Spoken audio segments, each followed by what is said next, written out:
बिस्मिल्लाहिर्रहमानिर्रहीम। आज हम बना रहे हैं गुड़ वाली चाय जो कि बहुत ही मज़ेदार बनती है। सर्दियों में तो इसका कोई जवाब नहीं। अगर आप बना के इसको पियेंगे तो बहुत ही आप इंजॉय करेंगे इस चाय को। तो इसके लिए बहुत ही कम इंग्रेडिएंट चाहिए और कम वक्त में बन जाती है और बहुत ही टेस्टी भी बनती है। और नज़ला ज़ुकाम खांसी बुखार हो अगर तो उसके लिए भी बहुत मुफीद है ये, और भूख भी बढ़ाती है। तो आइए जल्दी से हम टाइम ज़ाया किए बगैर ये रेसिपी सीखते हैं और इसमें क्या क्या इंग्रेडिएंट जाएंगे। इसमें सबसे पहले जो है सौंफ हमने ले ली है 1 टीस्पून, 2 टीस्पून हमने ले ली है पत्ती, और 3 टीस्पून जो है हमने ले ली है गुड़ को हमने इस तरह से कूट लिया है। ठीक है, हमने सफ़ेद गुड़ भी लिया है और इसमें ये ब्राउन भी लिया है, दोनों का फ्लेवर इसमें आएगा। अगर आप चाहते हैं तो आप एक ही कोई सा यूज़ कर लें। और 2 अदद इलायची ले ली है मैंने। और हमें चाहिए दूध हमने ले लिया है 2 ग्लास, और इसमें 1 कप जो है हमने पानी डाल दिया है। ठीक है, हम क्या करेंगे, दूध हमने ले लिया है, इसको हम बॉईल करेंगे। जब बॉईल हो जाएगा तब हम इसमें चीज़ें डालेंगे। ठंडे दूध में मत डालिएगा, क्योंकि ठंडे दूध में आप डालेंगे तो दूध जो है वो फट जाएगा। तो कोशिश करें सबसे पहले इसको बॉईल करना है आप। तो जी जब दूध बॉईल करें ना आप, तो इस तरह से अगर चाय को फेंटेंगे तो चाय बहुत ही मज़ेदार सी बनती है। सिर्फ गुड़ वाली चाय नहीं, कोई सी भी आप चाय बनाएं उसके लिए आप दूध को फेंटें। आप देखेंगे होटल में जो चाय बनती है उसमें इस तरह से जो है वो फेंटते रहते हैं दूध को, चाय को, तो उससे बड़ा मज़े का है कि जो झाग है ये, और उसका टेस्ट भी बहुत मज़े का आता है। तो आप देखें बॉयल जो है दूध हो गया है।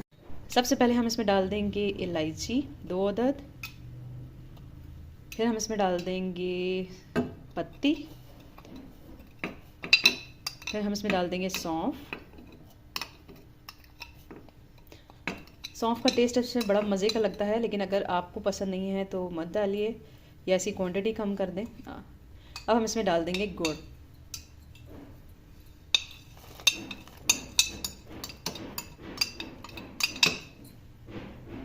अब हम इसको पकाएंगे अच्छे से।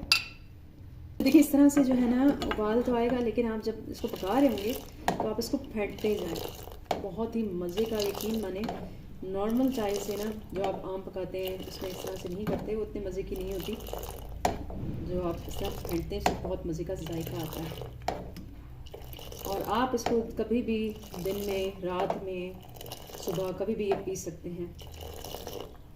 बहुत ही मज़े की बनती है और हाजमे के लिए सबसे बड़ी बहुत अच्छी है, सबसे बढ़कर बहुत अच्छी। तो इसका ना सिर्फ जायका बल्कि खुशबू बहुत मज़े की होती है। और आप किसी मेहमान को भी देंगे ना, या रास्ते के लिए कहीं आप जा रहे हैं पिकनिक पे, इस तरह की चाय बनाएं, आपको बहुत मज़ा आएगा। ख़ास तौर पर सर्द इलाकों में या सर्दियों में आप बनाएं और इस चाय को इंजॉय करें। उसको फेंटते ज़रूर है, ये झाग बहुत मज़े का लगता है। तो जी देखिए चाय बिल्कुल रेडी है, इसमें उबाल भी आ गया है और हमने बड़ा अच्छा सा फेंट भी लिया है चाय को। तो अब हम इसको कप में निकाल देते हैं। जी देखिए बहुत ही मज़ेदार सी गुड़ वाली चाय रेडी है, जिसमें हमने सौंफ भी डाली है, इलायची भी डाली है, गुड़ भी डाला है।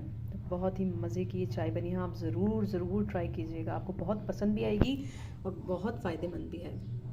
तो काइंडली मेरे चैनल को सब्सक्राइब, लाइक एंड शेयर ज़रूर कीजिएगा। अपना बहुत ख्याल रखिएगा। नेक्स्ट रेसिपी तक के लिए अल्लाह हाफ़िज़।